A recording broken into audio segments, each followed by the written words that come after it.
Assalamualaikum warahmatullahi wabarakatuh. Video kali ini kita akan membahas terkait masalah gagal bayar atau solusi yang apa sih yang harus kalian lakukan ketika teman-teman saat ini terpuruk dan merasa pusing banget menghadapi hutang pinjaman online-nya. Nah, banyak juga di antara teman-teman itu yang pusing dan memendam semuanya, yang ujung-ujungnya banyak korban-korban dan bahkan melakukan tindakan-tindakan yang tidak semestinya dilakukan. Dan ini memang agak parah banget sih ya. Kita mendengar di berita-berita kemarin banyak kasus-kasus viral sampai orang yang nekat menyelakai dirinya sendiri dan lain sebagainya, dan itu harapan saya ke depannya sudah tidak ada lagi. Karena sebenarnya masalah di pinjol tidak seberat yang kita kira kok ya. Jadi kebanyakan buat teman-teman sekalian itu dipendem, masalahnya itu disimpan sendiri, dan juga kalaupun curhat ya, curhatnya itu kepada orang yang mungkin dipercaya. Tapi ya namanya manusia ya, ada beberapa orang yang dapat curhatan terus kemudian baik di depan kita, di belakang kita diomongin katanya punya masalah utang gini gini gini gini. Nah, saran saya buat teman-teman yang merasa atau mungkin ya udah mentok kemana-mana, curhatnya cuma satu, tempat terbaik kita untuk curhat sama Allah Subhanahu Wa Taala, sama Tuhan kita, itu udah paling yang baik.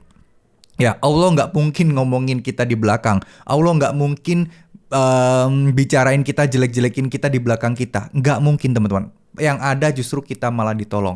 Saya memang bukan ahli agama banget, tapi saya pernah juga di situasi seperti teman-teman yang punya utang dan mungkin kadang setiap hari itu deg-degan, setiap hari itu nggak tenang, takut nanti bisa bayar apa enggak gitu ya.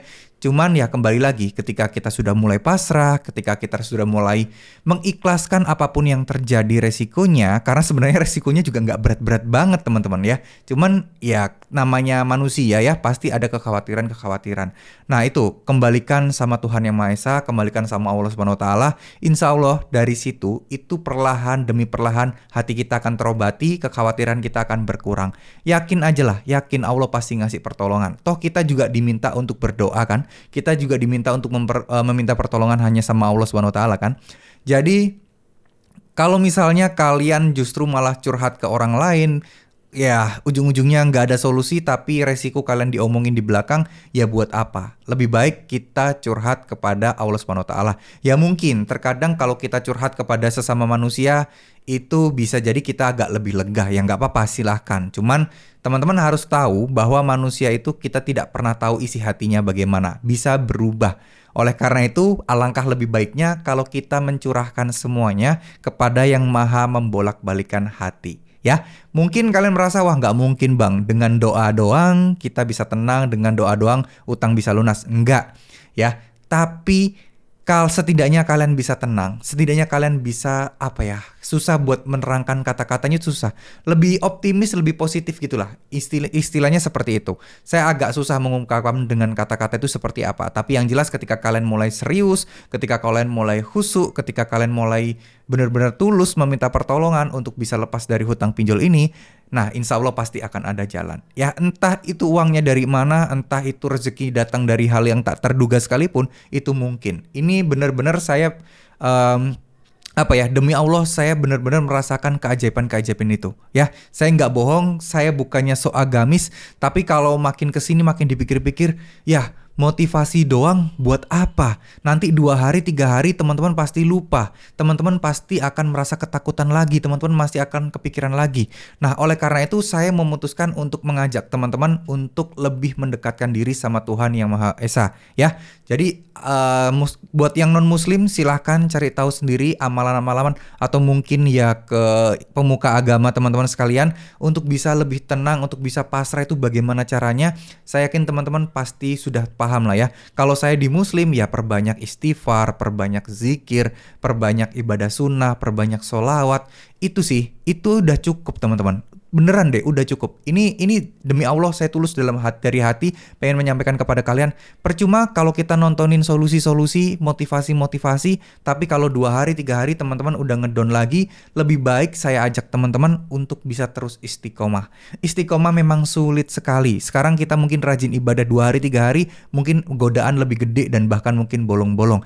Tapi ya paksakan aja dulu. Nanti kalau udah dipaksakan akan lebih mudah ke depannya, ya. Dan saya pun ngajak-ngajak kayak gini bukan berarti saya nggak mempraktekkan dan belum membuktikan ya.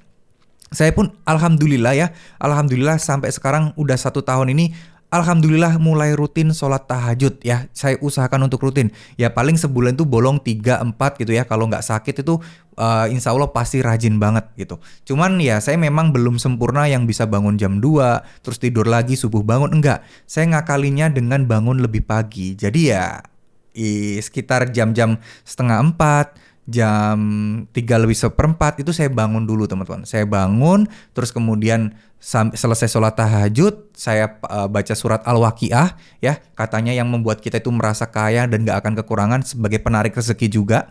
Terus kemudian sholawat 100 kali, terus habis sholat subuh, ya sedekah subuh seadanya, sepunyanya kalian.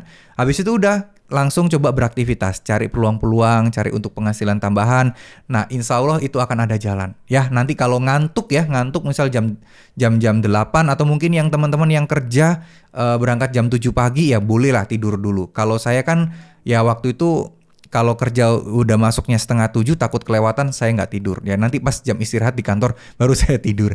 Ya seperti itu teman-teman ya. Jadi intinya yang ingin saya sampaikan kepada teman-teman, yuk tetap istiqomah, jangan takut apapun, berusaha untuk positive thinking. Perlindungan itu cuma satu yang bisa melindungi kalian dari segala-galanya, yaitu yang Sang Maha Pencipta. Ya, terima kasih. Mohon maaf jika ada salah-salah kata. Wassalamualaikum warahmatullahi wabarakatuh.